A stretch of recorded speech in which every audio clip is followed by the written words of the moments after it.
Okay, good evening. I've been trying to get my book club started so we can start talking about the book, but I'm so busy getting my daughter to the doctor and to things and all that. So I'm just going to start reading some chapters, and I really have time to go live. I want to one day when I can get everybody to be online with me. But in the meantime, let's talk a little bit about the book, and I'm going to read a couple of chapters to you.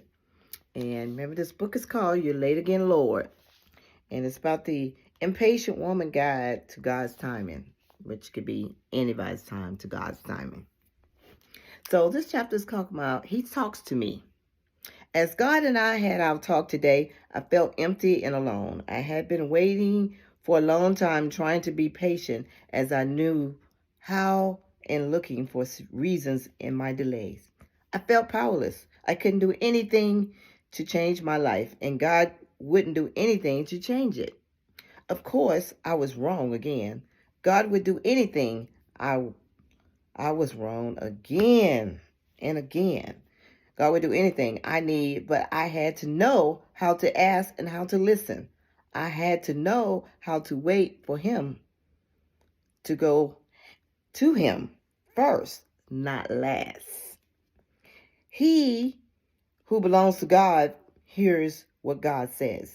The reason you do not hear is that you do not belong to God. Wow, interesting. I couldn't hear anything over my demands. I didn't have time to belong to God. I wanted Him to belong to me. I know it sounds ridiculous. I know we all think that. But perhaps you had the same feelings when you felt oppressed by the weight. I had created my own abandonment in the waiting room. God had created my growth.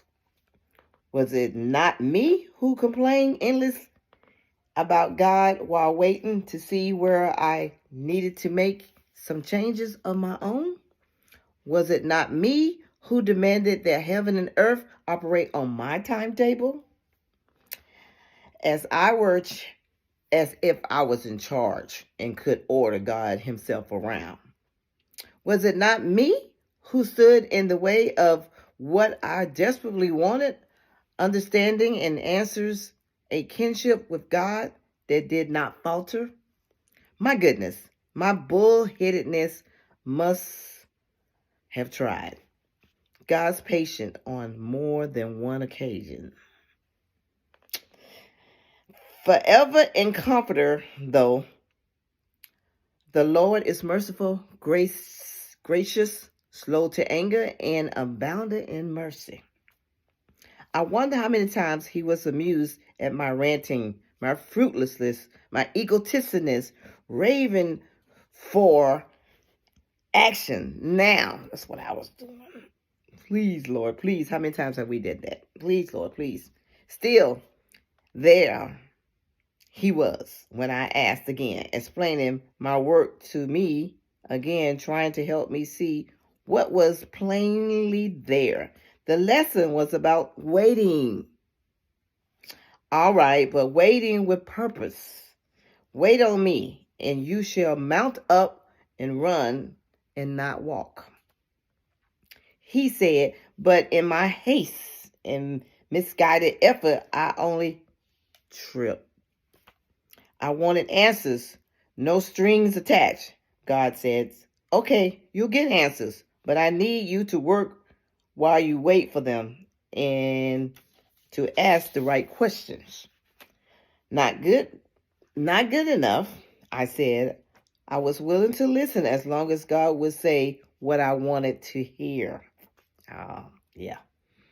When He wouldn't, I complained more about nothing happening all the while God was giving me opportunities to make plenty happen, to make the most important thing happen, which was growing towards Him.